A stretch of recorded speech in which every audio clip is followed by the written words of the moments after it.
ఎక్కడున్నారు, ఏం చేస్తారని చెప్పి 100 రోజులు కాల, 20 రోజులు కాల, 5 సంవత్సరాల ప్రభుత్వంలో మేము చేయాల్సిన మేనిఫెస్టో, కూటమి మేనిఫెస్టో, ఉదయరామ మెడికల్ కాలేజ్ అంటారు, ఉదయరామ ఇది అంటారు.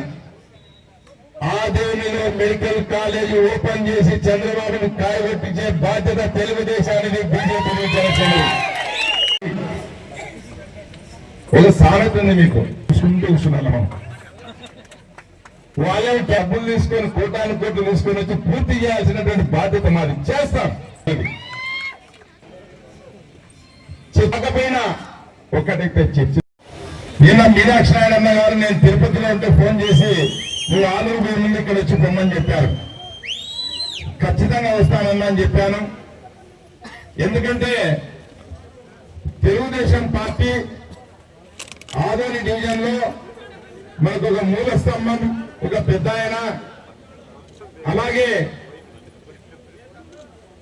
వ్యక్తిగతంగా వస్తే కూడా మా కుటుంబానికి అంతో ఎంతో పెద్దలు ఆయన ఏం చెప్తే ఆ మాట వినేవాళ్ళం. ఆ మాట విని మొన్న జరిగిన ఎన్నికల్లో డాక్టర్ పార్థసారథి గారిని కూటమి మీనాక్షి నాయుడు భుజ స్కంధాలపై వేసుకుని అందులో భాగంగా నా నియోజకవర్గం, నా సొంత ఇంటి మనిషి అయిన మల్లప్ప గారు కూడా రాత్రింబవళ్ళు కష్టపడ్డారు. అలాగే బీజేపీ సోదరులందరూ కూడా రాత్రింబవళ్ళు కష్టపడ్డారు. అధ్యక్షత వహించినటువంటి మున్సిపల్ కమిషనర్ గారు, అలాగే మన డాక్టర్ పార్థసారథి గారు, అలాగే పెద్దలు పూజ్యులు మా సోదరులు మాజీ ఎమ్మెల్యే మీనాక్షి నాయుడు గారికి, పెద్దలు మాజీ ఎమ్మెల్యే ప్రకాష్ జైన్ గారికి, అలాగే మా సోదరులు మల్లపదని గారికి జనసేన, అలాగే మా చెల్లెలు మున్సిపల్ చైర్మన్ గారికి గుడిసె కృష్ణమ్మ గారికి, మా ముస్లిం మైనారిటీ నాయకులు మా ఉమ్మి సలీం గారు, అలాగే దేవేంద్రప్ప గారు, మండల అధ్యక్షుడు గారు, అలాగే పెద్దలు వేదిక ఉన్నటువంటి వాళ్ళు కొంతమంది పేర్లు మర్చిపోతా ఉంటాను. అలాగే తెలుగుదేశం పార్టీ నాయకులైనటువంటి ఉమాపతి నాయుడు గారు, దీపాల్ చౌదరి గారు, మారుతి నాయుడు గారు, గుడిసె కృష్ణమ్మ గారు, రంగస్వామి గారు, మా ఈ ఆంధ్ర రాష్ట్రంలో 5,65,00,000 మంది ఉంటే జనాభాలో 65 లక్షల మంది ఇది మంచి ప్రభుత్వం, ఇది మంచి ప్రభుత్వం అని అంటున్నందువల్ల ఈ ప్రోగ్రాం, ఇది మంచి ప్రభుత్వం అనే ప్రోగ్రాము ఆ విధంగానే రావడం జరిగింది. మరి ఈరోజు మొన్న వరదలు వచ్చాయి. అదృష్టవశాత్తు మన నాయకుడు చంద్రబాబు నాయుడు గారు ముఖ్యమంత్రి ఉన్నందువల్లే ఆ రోజు 10 రోజులు ఆయన కలెక్టర్ ఆఫీస్ లో తన బస్సు పెట్టుకొని బస్సులోనే నిద్రపోతూ, బస్సులోనే అండి ఆయన స్నానం కానీ ఎవరిని బస్సులోనే చేస్తూ రోజుకి 18 గంటలు బురద నీళ్లు జేసీబీలు ఎక్కి అంత కష్టపడినందువల్లే ఈరోజు విజయవాడ మిగిలింది. అదే మాజీ ముఖ్యమంత్రి గారు ఉండి ఉంటే అక్కడ నివాసం ఉన్న వాళ్ళ పరిస్థితి చాలా అధ్వానంగా ఉండేది. అందుకే మనకు మంచి ప్రభుత్వం అనే పేరు వచ్చింది. ఇది గవర్నమెంట్ ప్రోగ్రాం, ఇది పార్టీలకు సంబంధించిన ప్రోగ్రాం కాదు. మంచి ప్రభుత్వం అంటే అందరూ కూడా, ఈ రాష్ట్రంలో ఉన్న ప్రజానీకం అందరూ కూడా 5,65,00,000 మంది 108 మంచి ప్రభుత్వం అనే పేరు రావాలి. ఎందుకంటే డిఫరెన్స్ చూడండి మీరు. గత 5 సంవత్సరాల ఆ ప్రభుత్వంలో ప్రజలు ఎలాంటి ఇబ్బందులు పొందారనేది ప్రతి ఒక్కరు కూడా ఆలోచిస్తున్నారు. ఈరోజు రాష్ట్ర వ్యాప్తంగా కోస్తా ప్రాంతంలో ఏ పార్టీకి సంబంధించిన, విజయవాడలో అన్ని పార్టీలకు సంబంధించిన వాళ్ళు కూడా ప్రతి ఒక్కరి 108 వచ్చే మాట చంద్రబాబు నాయుడు గారు ముఖ్యమంత్రి అయినందువల్ల ఈ రోజు మా ప్రాంతంలో ఇంత సంక్షేమం వచ్చినా ఆయన జన్మలో ఉంటే ఎక్కడైనా అట్లే ఉంటుంది. నాయకుడే ఉన్నప్పుడు, సీఎం గారే ఉన్నప్పుడు ఐఏఎస్లు కానీ ఐపీఎస్లు కానీ అందరు కూడా ఆయనట్టే ఉంటారు. ఎందుకంటే ఆయనే ఉన్నప్పుడు అందరు కూడా ఎవరు డిపార్ట్మెంట్ వాళ్ళు పనిచేశారు. మన ఆధ్వర్యం నుంచి కూడా గౌరవ శాసనసభ్యులు డాక్టర్ పార్థసారథి గారికి రూపాయి పబ్లిసిటీ కూడా చేసుకుందాం. గతంలో వైసీపీ ప్రభుత్వంలో రూపాయి పని చేస్తే ₹1,00,000 పబ్లిసిటీ. చంద్రబాబు నాయుడు గారు చాలా సార్లు ఈ విషయాన్ని చెప్పారనమాట. అంటే నేను కూడా జనసేన పార్టీలో ఉన్నా కూడా అన్ని విషయాలు మన వాళ్ళు చేసిన మంచిని ప్రజల్లోకి తీసుకోపోరు, కానీ ఇతర వైసీపీ వాళ్ళు చేయలేనటువంటి వాటిని కూడా చేసినట్లు పబ్లిసిటీ చేసుకుంటారు. సో మనం కూడా ప్రతి 100 రోజులకి ఇటువంటి కార్యక్రమాన్ని నిర్వహించుకోవాలనేటువంటి ఉద్దేశంతో ఏర్పడినటువంటి కార్యక్రమం ఇది. ఈ 100 రోజుల్లో ఏం చేసినామంటే ఒక్క మాట చెప్తామమ్మా మీకు అందరికీ. అమ్మా, కరెక్ట్ ఎన్డీఏ గవర్నమెంట్ మీ అందరి ఆశీస్సులతో ఎన్డీఏ గవర్నమెంట్ ఏర్పడిన తర్వాత, నారా చంద్రబాబు నాయుడు గారు ముఖ్యమంత్రి అయిన తర్వాత మీరందరూ గమనించాల్సిన విషయం, తెలియని విషయం ఏంటంటే జగన్మోహన్ రెడ్డి గారి ఖజానాలో ₹1 కూడా మిగిల్చిపోలే. కానీ చంద్రబాబు నాయుడు గారు మేధస్సు వల్ల, పవన్ కళ్యాణ్ గారు, పురంధేశ్వరి గారి సహకారంతో, కేంద్రంలో ఉన్నటువంటి ప్రధానమంత్రి వర్యులు మోదీ గారి సహకారంతో ఒకే నెలలో 63 లక్షల మందికి ₹7,000 పింఛన్ ఇచ్చినటువంటి ఘనత ఈ ఎన్డీఏ ప్రభుత్వాన్ని, చంద్రబాబు నాయుడు గారిది అనేటువంటి విషయాన్ని మీకు చెప్పాలని. అలాగే యువత ఉద్యోగాల్లో కొత్త చేతులు పట్టుకుని అలసపోతున్నారు. పీజీ చేసిన వాళ్ళకు కూడా ఎప్పుడు ప్రభుత్వ ఉద్యోగాలు వస్తాయని ఎదురు చూసేటువంటి పరిస్థితి. జగన్మోహన్ రెడ్డి గారు 5 ఏళ్లు కాలక్షేపం చేసినారు. మెగా డిఎస్సీ అన్నాడు, ఒక్క ఉద్యోగం కూడా 5 ఏళ్లు ఇప్పించలేకపోయినాడు. ఇది ఇప్పుడున్నటువంటి ఆర్థిక పరిస్థితుల్లో భారం పడుతుందని తెలిసినా కూడా మెగా డిఎస్సీ ద్వారా 16,500 ఉద్యోగాలు కల్పనకు, టీచర్ పోస్టుల భర్తీకి నోటిఫికేషన్ ఇచ్చినటువంటి ప్రభుత్వం ఎన్డీఏ ప్రభుత్వం అని చెప్పడానికి ఇది మంచి ప్రభుత్వం అని అంటున్నాం. అలాగే ధాన్యం, రైతుల ద్వారా కొన్నటువంటి ధాన్యం జగన్మోహన్ రెడ్డి గారు బకాయిలు పెడితే చంద్రబాబు నాయుడు గారు, పవన్ కళ్యాణ్ గారు, పురంధేశ్వరి గారు కలిసి గత ప్రభుత్వంలో రైతులు ప్రభుత్వం మా నుంచి ధాన్యం సేకరించినా కూడా డబ్బులు లేదనంటే ఇంత ఆర్థిక భారం ఉన్న రైతులకు 1,600 కోట్లు ఇచ్చినటువంటి ప్రభుత్వం ఇది. అలాగే రోడ్లు బాగులో ఉంటే 400 కోట్లు, వర్షాభావం వల్ల అన్ని రోడ్లు చిందరవందరైపోయినాయనంటే 150 కోట్లు. నేను అనేది ఏంటంటే ఇన్ని డబ్బులు మీకోసం, ప్రజల కోసం చేస్తున్నటువంటి ప్రభుత్వం ఇది. ఇన్ని సంక్షేమ పథకాలు కేవలం ప్రజల కోసం చేస్తున్నటువంటి సంక్షేమం ఇది. అందరూ అక్క చెల్లెలు అందరూ ఆలోచించుకోవాలా. ఇంకోటమ్మా, మీకు వైసీపీ వాళ్ళకి ఈ మధ్య తొందర ఎక్కువైపోయింది. సూపర్ సిక్స్ ఎక్కడ? నేను ఒక విషయం చెప్తున్నా. ఈ రోజు ఈ 100 రోజుల్లో చంద్రబాబు నాయుడు గారి మేధస్సు వల్ల, పవన్ కళ్యాణ్ గారు, పురంధేశ్వర్ గారు, మోదీ గారి సహకారం వల్ల ఖర్చు పెట్టినటువంటి డబ్బులు లెక్కేసుకుంటే మీ 5 ఏళ్లు జగన్మోహన్ రెడ్డి గారి ప్రభుత్వం ఇటువంటి అభివృద్ధి పనులకు ఎప్పుడు చేసిండదు అనేటువంటి విషయాన్ని వాళ్ళకి నేను తెలియజేస్తున్నా. అవసరం లేదు. సూపర్ 6 లో ఉన్నటువంటి ప్రతి పథకాన్ని అక్క చెల్లమ్మలకు అందించే తీరుతాం. ముందుగా వాళ్ళని ఒక మాట అడుగుతా ఉన్నాను నేను. గతంలో ఇదే జగన్మోహన్ రెడ్డి గారు సిపిఎస్ రద్దు చేస్తామని ఉద్యోగులను నమ్మించి ఓట్లేసుకుంటూ అడిగితే నో ఆన్సర్. వాల్మీకులకి ఎస్టీలో చేరుస్తాం, మొదటి అసెంబ్లీలోనే తీర్మానం పెడతానంటివి. 5 ఏళ్ళు అడిగితే నో ఆన్సర్. ప్రతి ఏటా జనవరి 1వ తేదీ జాబ్ క్యాలెండర్ తెచ్చి 2.5 లక్షల ఉద్యోగాలు భర్తీ చేస్తానంటివి. అడిగితే నో ఆన్సర్. రాజధాని అమరావతిలో నిర్మిస్తానని అసెంబ్లీ సాక్షిగా చెప్తుంది. అడిగితే 3 ముక్కలు చేస్తుంది. ఒక్క పరిశ్రమ తేలేకపోతుంది, ఒక్క యువతకు ఉద్యోగం కల్పించలేకపోతుంది. చివరికి ఆదోనిలో కూడా 2,60,00,000 రూపాయలతో ఈద్గా నిర్మాణం చేశానని స్వతహాగా చెప్పి ముస్లిం ఆడబిడ్డలను, అన్నదమ్ములను మోసం చేస్తుంది. ఇక్కడ ఉన్నటువంటి డిగ్రీ కాలేజు ఎలక్షన్ స్టాండ్ లో మీరు డిగ్రీ కాలేజీని ఓపెన్ చేసి విద్యార్థులను ఇబ్బంది పెట్టొద్దని జనసేన పార్టీ ఎన్నోసార్లు ప్రెస్ మీట్లు పెడితే నిలదీస్తే ఎలక్షన్ స్టాండ్ లో ఓట్ల కోసం డిగ్రీ కాలేజ్ పెట్టి 10 నెలలు ఈ డిగ్రీ కాలేజ్ విషయాన్ని నేను తెలియజేస్తున్నా. మాటలు మాట్లాడడం కాదు, చేతల్లో చూపించాలా. ఆ చేతల్లో చూపించేటువంటి నాయకత్వము ఈరోజు ఆధునిలో ఉంది, ఈరోజు రాష్ట్రంలో కూడా ఉంది అనేటువంటి విషయాన్ని నేను మీకు అందరికీ తెలియజేస్తున్నా. ఒక మసీదు ఉందంటే అది మక్కా మదీనా. హిందూ ప్రజలకి యావత్తు ప్రపంచంలోనే ఒక పెద్ద దేవాలయం ఉందంటే అది వెంకటేశ్వర స్వామి. నా మిత్రుడు అమెరికాలో ఉన్నాడు, యువరాజ్ అని.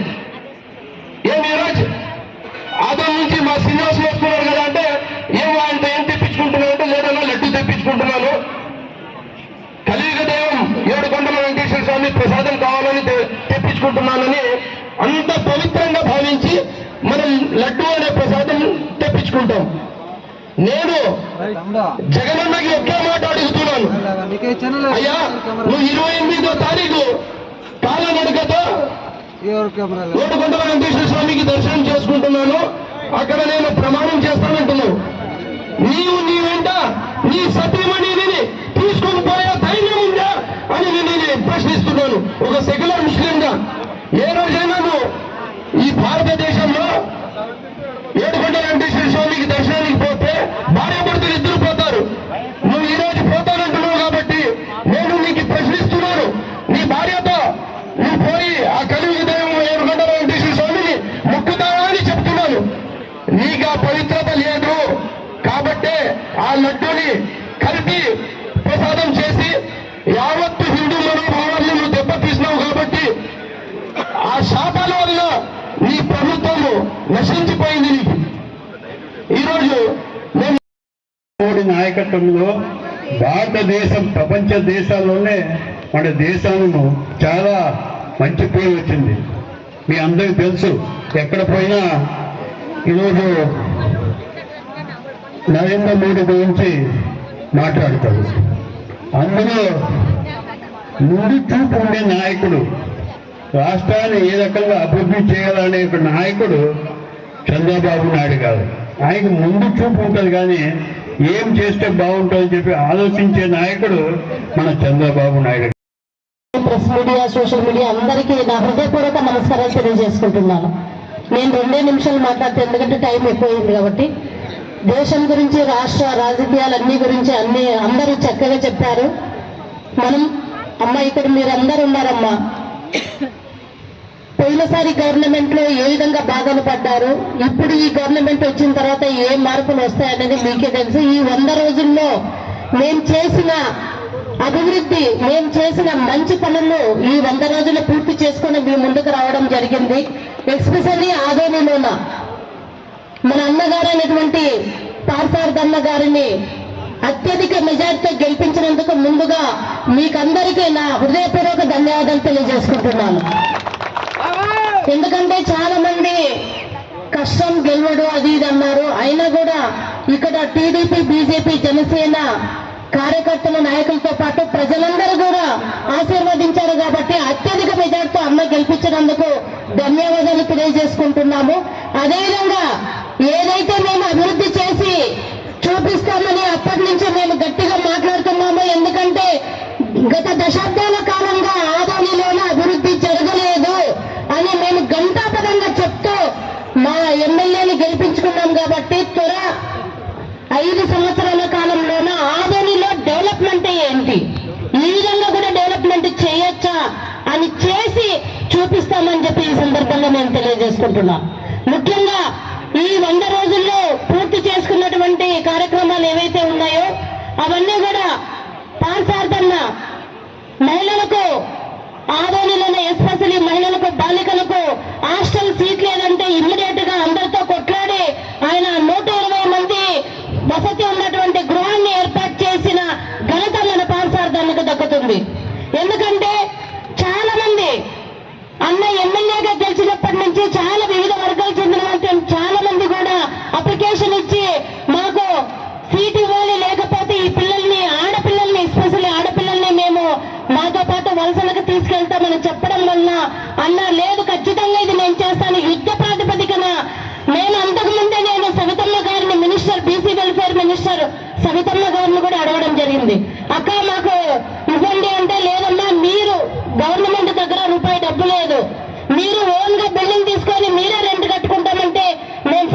పర్మిషన్ ఇస్తామని చెప్పడం జరిగింది. కానీ అన్న ఏం మాట్లాడి ఏం ఒప్పించారో మనకు ఎందుకని మనకు తీసుకొని రావడం జరిగింది. మనమే లోకేష్ అన్నను కలిసినప్పుడు అన్నకు కూడా అడిగాం, అన్న మాకు ఆలయంలో పార్సార్థన్న భవనం తీసుకొచ్చాడు, 2 భవనం తీసుకొని వచ్చి మహిళలకు హాస్టల్ వసతి కల్పించాడు. కానీ మంత్రాలయ నియోజకవర్గంలోనే 4 మండలాల్లో లేవన్నా చాలా ఇబ్బందిగా ఉందని చెప్పి స్వయంగా నేను అడిగితే, అమ్మ డబ్బుందే ఇప్పుడు గవర్నమెంట్ దగ్గర, మీరు 2 మీరే కట్టుకుంటామంటే కట్టుకోండి అని చెప్పాడు. నేను ఇక్కడ ఎందుకు ఈ సందర్భం చెప్తున్నానంటే, డాక్టర్ పార్సార్థన్న ఎన్నో వేల అప్లికేషన్స్ వచ్చాయి బాలికలకు. వాటిని దృష్టిలో పెట్టుకుని ఆయన ఒక 2 భవనాన్ని తీసుకురావడం అనేది ఈ 100 రోజుల్లో మేము చేసిన విజయం అని చెప్పి మేము గర్వంగా ఫీల్ అవుతున్నాం. చాలా జరిగాయి.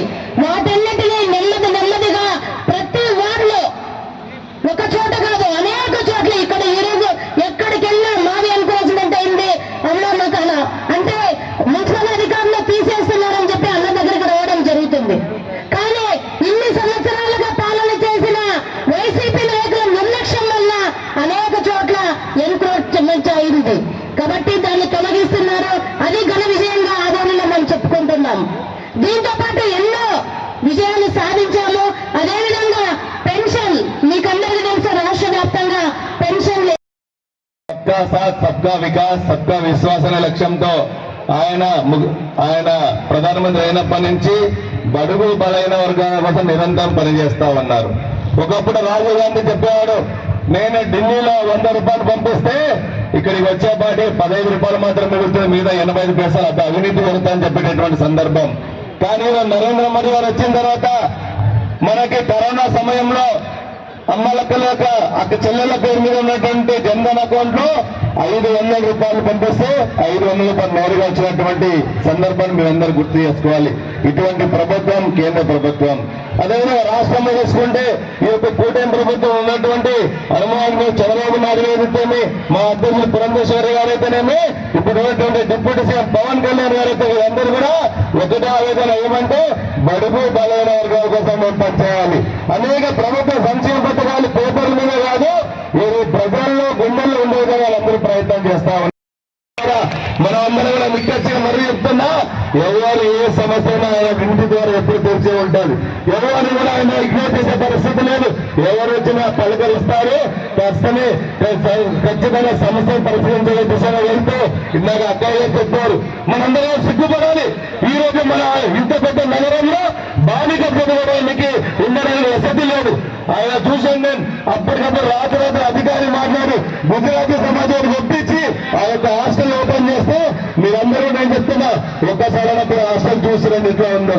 సిగ్గుపడేటటువంటి వ్యక్తి మన భారత సర్కారు సందర్భంగా తెలియజేసుకుంటూ ఈ అవకాశం ఇచ్చిన అందరూ. అక్కడ వైసీపీ నాయకులు వీళ్ళు వాళ్ళకి ఇంకా పోలే, చింత చచ్చినా పులుపు రావలేదంటే ఇదే. ఆ వైఎస్ఆర్సీపీ నాయకులు కొంతమంది పాపం అమాయకమైనటువంటి వాళ్ళని తీసుకొని వచ్చి మా ఇళ్ళని కొట్టేస్తున్నారండి, అదండి ఇదంటే. నేను నిజంగా నా పాలనలో ఇల్లు కొట్టేయడమా, ఇదేంది అన్యాయం అసలు, నేను నిజంగా ఇల్లు కొట్టేస్తున్నారేమో అని పోయినాను. పోయి మీటింగ్ చేసుకొని పోతే ఇల్లు కొట్టేయట్లేదా, ఆ జాగ్రత్తగా 60 అడుగుల రోడ్డు, నేను 60 అడుగుల రోడ్డుకి ఆపక్కున్న వాళ్ళు 20 అడుగులు ముందుకు వచ్చి బండ్లుగా నాటుకున్నారు. రోడ్డుకి ఈ పక్కున్న వాళ్ళు 20 అడుగులు వచ్చి బండలు నాటుకున్నారు. మిగిలిన రోడ్డు ఎంత? ఇంక మిగిలింది 20 అడుగుల రోడ్డు. మరి ట్రాఫిక్ ఎట్లా పోతుంది దాంట్లో నుంచి?